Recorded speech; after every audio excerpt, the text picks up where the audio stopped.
So, first and foremost, what are guilds? Well, as you can see by this is actually the Stonecutters from Simpsons, but it's the same kind of thing. Guilds are basically a social group that is formed based around a certain idea, in this case, well, the Simpsons. But guilds exist in many different forms. In addition, guilds can be called a variety of things. For the purpose of this talk, I'm going to refer to them as guilds. But depending on the game or the context, they could be called platoons and legions for like military things. Guilds are more for the fantasy side, but it basically is the same idea. Now, there are also a variety of different guilds that could exist. The big part of it, though, is that these are the main ones I'm going to talk about, but this isn't the entire list. This isn't the penultimate list. So the first one's a friends-only guild. Imagine this like your office. Your office has a little guild, or your soccer team, or something to that effect. Basically, you can only get in that guild if you're part of that group, and it's usually real people in real-life situations. Or there's the specific activity guild, such as player versus player, PvE. These guilds are really good, but they tend to only focus on one area, often to the detriment of the other areas.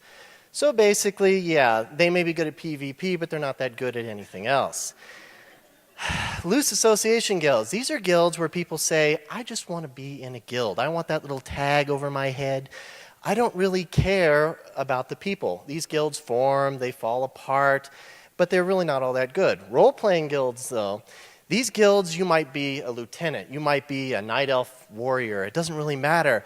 But the minute you join, you simply become that. You disappear from the life you had before that, and you become that person.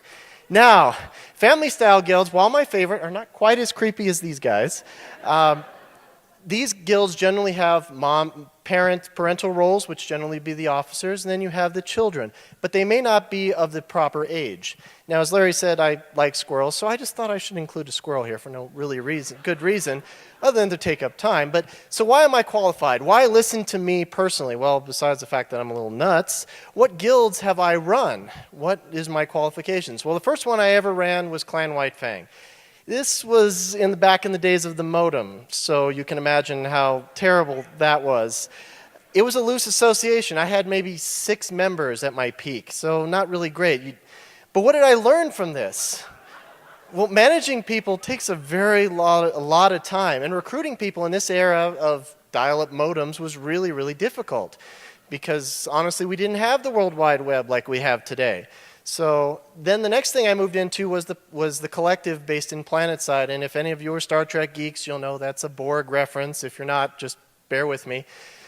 This was a role-playing guild and a very loose association. We would assimilate people into the collective. We would join together.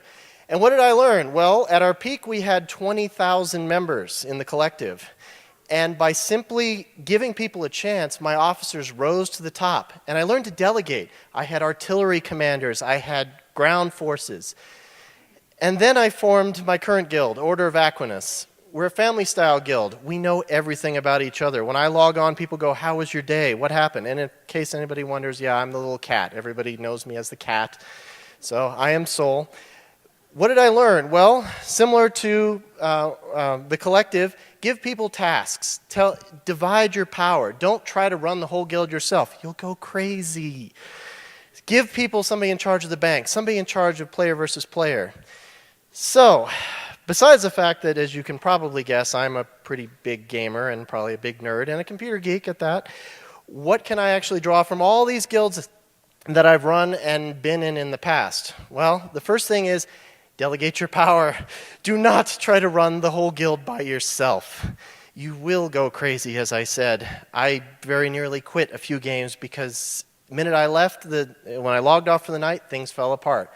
Now I can take a vacation. Remember, this is just a game. If you are upset or angry at your game, step down. Leave the game if you have to. You are not getting paid to do this.